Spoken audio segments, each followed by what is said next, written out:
à courir. Ça m'aide à nager.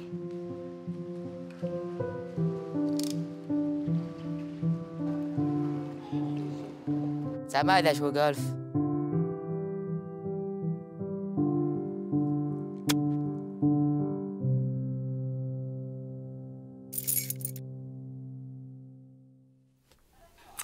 Vous connaissez tous les campagnes Jouer prudemment et Prudence au volant. Les personnes amputées de partout reçoivent de l'aide grâce aux dons versés par la campagne des plaques porte-clés des amputés de guerre. Avez-vous la vôtre? On parle de cette magnifique association avec Daniel Lanteigne, gestionnaire aux communications de l'association. Bonjour Daniel. Bonjour. Merci de nous visiter pour cette magnifique association, on vient de le dire. Je veux vous demander en commençant, à quel point ça a un impact, les campagnes publicitaires télé qu'on voit depuis quand même plusieurs années. Ça vient toucher, ça partage votre message, premièrement, ça vient toucher directement les gens, mais c'est certain que c'est un moyen de rejoindre tout le monde assez facilement. Est-ce que vous en entendez parler? Tout à fait. Ces messages des Républiques-là, puis il y en a deux qui ont passé depuis le début de l'émission, je regardais ça. C'est des productions maison qu'on fait à l'interne, donc vraiment très cool. Et les diffuseurs nous offrent du sans antenne. Fait qu'on est vraiment très choyés de ce côté-là. Puis souvent, les donateurs prennent la peine de nous appeler ou nous envoyer un petit courriel pour nous dire, en passant, moi, si j'ai choisi votre cause, c'est le côté très positif. Et puis, on fait le chemin entre la petite plaque porte-clés, bien, ce don-là, finalement, se transpose en une prothèse payée aux enfants et aux adultes et aussi aux vétérans. Donc, vraiment, on couvre beaucoup à travers le pays et la plaque porte-clés, bien vraiment, et toute cette visibilité-là nous aide parce que c'est notre seul moyen de financement, c'est les plaques porte-clés. Est-ce que ça permet aussi des campagnes publicitaires, là, comme Jouer prudemment, entre autres, où on voit les enfants, bon, tout ça?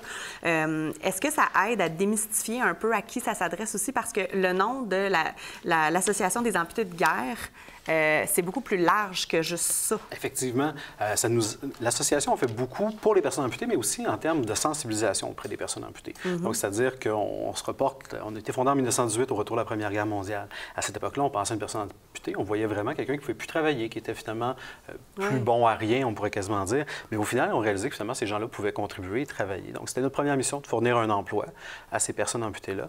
Donc, ça, c'était au moment de la retour de la Première Guerre mondiale. C'est joint évidemment Sud Corée, Deuxième Guerre mondiale. Aujourd'hui, on vient évidemment en aide aux enfants amputés. On en fait la démonstration avec ce qu'on vient de voir. Également aux adultes amputés civils qui n'ont pas participé à des combats et aussi les vétérans. Deuxième Guerre mondiale, ceux qui restent encore. Notre CA est composé, entre autres, de vétérans de la Deuxième Guerre, puis ceux qui sont venus d'Afghanistan aussi. Donc, on est toujours très pertinent pour l'ensemble des personnes amputées. On regarde notre nom par respect à nos fondateurs, puis ça fait bientôt 100 ans qu'on est dans le paysage. Donc les amputés de guerre, même si les gens ne font pas le déclic à penser juste à la guerre, vraiment, ils réalisent tout l'impact qu'on peut avoir auprès des jeunes là, grâce à leur appui. Ce qu'on veut, c'est que les sous augmentent, mais que les chiffres de gens que vous touchez diminuent, parce qu'on veut que la prévention aide à réduire les j'ai de la misère, je vais acheter une voyelle, les accidents malheureux que j'essaie de dire. Tout à fait. Ça, vous parlez du programme Jouer prudemment, entre autres, les prudences au volant. Bien, on s'est donné le volet de prévention. Donc, souvent, il y a des jeunes qui vont participer à des défilés, qui vont dire « Moi, il m'est arrivé un accident, malheureusement, je suis amputé, je ne veux pas que ça t'arrive à toi, c'est pour ça que je fais ce message-là. » Donc, clairement, l'approche enfant-enfant fonctionne très bien. Et oui, c'est sûr qu'on est presque heureux de penser où un jour nos adhérents vont être de plus en plus moins présents. Par contre, il y en a toujours qui, ce sera une cause de maladie. On a souvent des personnes amputées à cause du cancer, différentes maladies à la naissance, puis évidemment des gens qui naissent amputés. Il y a eu des époques où les médicaments que les femmes enceintes prenaient, puis il y avait des effets. Maintenant, ça n'arrive plus, mais il y a des enfants qui, comme ça, c'est des petites surprises de la nature. Et puis on en voit chaque année à nos séminaires. C'est toujours des très, très belles rencontres avec ces gens-là. Juste avant de commencer l'entrevue, on parlait 70 ans des plaques porte-clés. Moi, j'avais un chiffre qui me faisait un petit peu halluciner. 1,5 million de trousseaux de clés perdus que vous retournez à vos frais aux propriétaires. Exact. Le but étant que les gens qui sont contents de retrouver leur trousseau de clés fassent un don. Généralement, je vous dirais que ça arrive. On ne met vraiment aucune pression, mais les gens vraiment ont développé cet intérêt-là. C'est-à-dire que nous, les gens aiment les personnes amputées ou ça leur tient à cœur ou pas.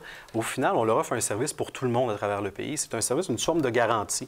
On a développé ce réflexe-là en 70 ans, justement, que si on trouve un trousseau de clés à terre, on le prend, on le dépose dans une boîte postale ou on appelle au landau. Puis tout ça, on fait ça rapidement et gratuitement. Puis évidemment, bien, c'est sûr que le don est toujours apprécié là, parce que Maintenant, ça coûte cher un trousseau de clés avec les démarreurs à distance, l'antivol, des fois des clés USB. Ça vaut des centaines de dollars. On est loin de juste la clé de maison dans le coup quand on avait 5 ans. Là. Oui, donc, oui. ou peut-être plus que 5 ans. Mais, donc, vraiment, ça a pris de la valeur pour on veut y retourner. On salue les parents. On salue. Les enfants de 5 ans avec la clé dans le La clé dans le cou. Il n'y en a pas de problème. Mais donc, clairement, puis les gens continuent de perdre leur clé. Fait qu'on est toujours pertinent 70 ans plus tard. L'année passée, on a retourné à peu près 14 000 trousseaux de clés perdus, 1,5 million depuis 70 ans, comme vous disiez. Donc, vraiment, C'est un gros chiffre, oui. c'est toujours aussi pertinent. Puis la plaque, elle a évolué aussi. À l'époque, c'est une réplique miniature faite à la main de la plaque d'immatriculation. OK. Donc, vraiment, c'était très artisanal. Maintenant, toujours aussi confidentiel. Maintenant, il y a 9 chiffres. Les gens ne savent pas à qui ça appartient.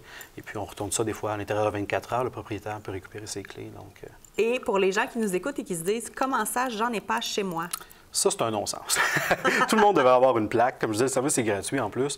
Donc, pour en obtenir, les gens ont juste à se rendre sur le site web amputédeguerre.ca ou à nous appeler au 1-800-250-3030. À partir de là, bien souvent, bien, c'est ça. On a des donateurs récurrents qui on renvoie toujours finalement ces plaques-là. On obtient des listes. Nous, on ne diffuse pas et on ne vend pas nos listes. Donc, vraiment, il y a une grande confidentialité avec ce qu'on a. Puis, bien, si des gens n'en reçoivent pas, bien, ça va nous faire plaisir de les rajouter puis leur envoyer leurs plaques. Puis, donc, on vient de les envoyer dans la région.